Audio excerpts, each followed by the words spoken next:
Mi intervención de hoy tiene por finalidad aclarar la fase de transición y pluralismo sistemático del derecho penal de nuestros días. Estamos en un momento en el que es necesario poner orden en nuestras discusiones.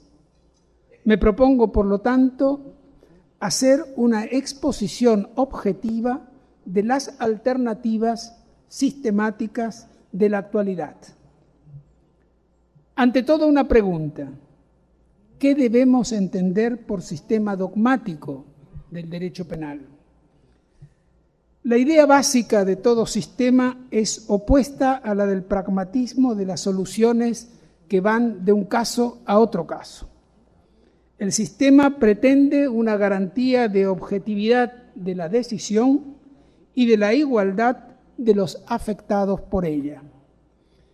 El sistema dogmático de la teoría del delito, en consecuencia, es, si se me permite decirlo así, un instrumento conceptual que tiene la finalidad de permitir una aplicación racional e igualitaria de la ley en un caso concreto. En este sentido, es posible afirmar que la teoría del delito es, en realidad, una teoría de la aplicación de la ley penal. Desde que Jiménez de Azúa elaboró el primer modelo de una nueva forma de entender y de aplicar el derecho penal, basándose en la recepción de la dogmática alemana y en menor medida la italiana de su tiempo, la historia del derecho penal sigue en España y en Iberoamérica un camino paralelo al de la ciencia penal alemana. Los sistemas dogmáticos provienen todavía hoy de las universidades alemanas. Esta es la verdad. En el último siglo, las concepciones de la dogmática de la teoría del delito se desarrollaron en tres modelos. El llamado modelo clásico, elaborado sobre la base de la filosofía positivista que se mantuvo hasta 1920, y posteriormente la filosofía neokantiana hasta 1945, el modelo finalista desarrollado en los años 50 y 60 del siglo XX por Welzel y Armin Kaufmann, y los modelos funcionalistas, por un lado el propuesto por Roxini y Schünemann a partir de 1970 hasta la actualidad, y por otro el llamado sistémico propuesto por Jacobs en la segunda mitad de los años 70. Las fechas son fechas aproximadas y se relacionan con la aparición de las obras que implicaron un giro en la renovación de cada etapa. Todos estos modelos han ejercido influencia en nuestra dogmática. Fueron y son objetos de nuestras discusiones. Detrás de cada modelo de sistema hay también una determinada concepción de la pena y una determinada concepción del método de la dogmática penal. No es posible tratar en esta conferencia todos los modelos dogmáticos. La discusión en torno al modelo clásico positivista y el finalista ha sido intensa en España, en Portugal, en Brasil y en Latinoamérica. Por esta razón creo más interesante referirme a la evolución de las ideas posteriores al finalismo. Hoy asistimos a un proceso de funcionalización y normativización de los conceptos del sistema dogmático. En los años 70 comenzó una revisión metodológica del sistema dogmático basado en la ontología de Welzel. El desarrollo de los últimos 50 años puede ser designado como el postfinalismo y se caracteriza por el reemplazo de las categorías ontológicas de la dogmática finalista por categorías normativas, es decir, condicionadas por la estructura, no condicionadas por la estructura dogmática, la estructura ontológica del objeto de la norma. La gran discusión consiste actualmente en los límites o el alcance de la normativización.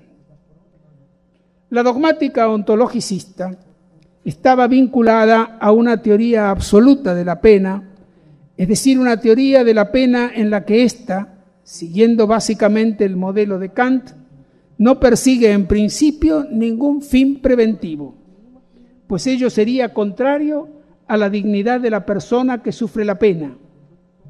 Esta persona, en tal caso, sería utilizada como un medio y no sería, por lo tanto, un fin como Kant definía a la persona.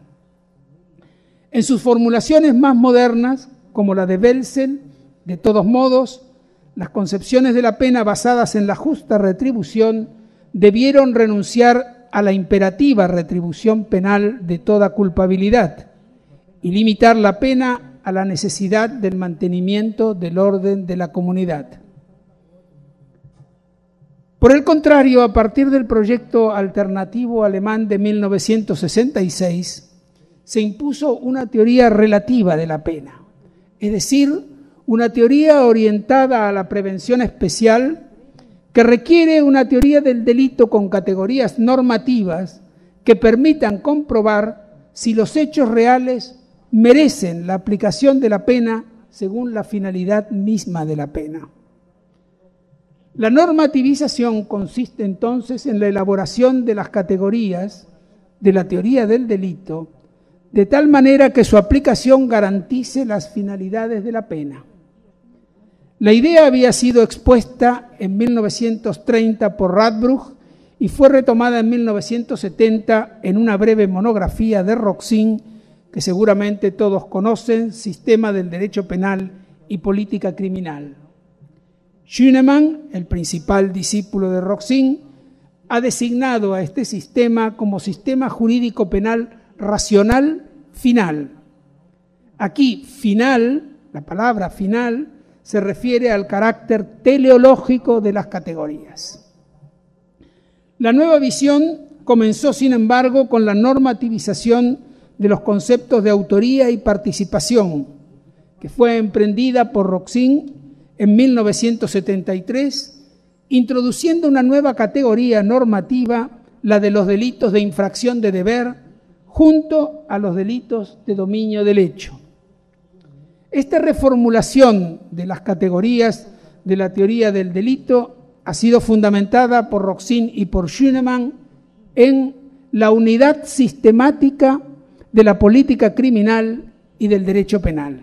La unidad sistemática de la política criminal y del derecho penal. Unidad sistemática que debería tener consecuencias también en la construcción de las categorías de la tipicidad, de la antijuricidad y la culpabilidad. Desde este punto de vista, la teoría de la ilicitud, es decir, la que se refiere a la tipicidad y a la justificación, se debe orientar por los principios de legalidad, de protección de los bienes jurídicos y de última ratio del derecho penal. De allí se deducen criterios para la interpretación de los tipos penales de la parte especial. En el ámbito de la teoría de la culpabilidad, que Roxin entiende no como culpabilidad en sentido estricto, sino como responsabilidad, se debe referir a la necesidad de la pena desde el punto de vista de la prevención general y la prevención especial. Lo decisivo ya no sería si el autor pudo obrar o no de otra manera, como sostenían los finalistas, sino si la aplicación de la pena era preventivamente necesaria.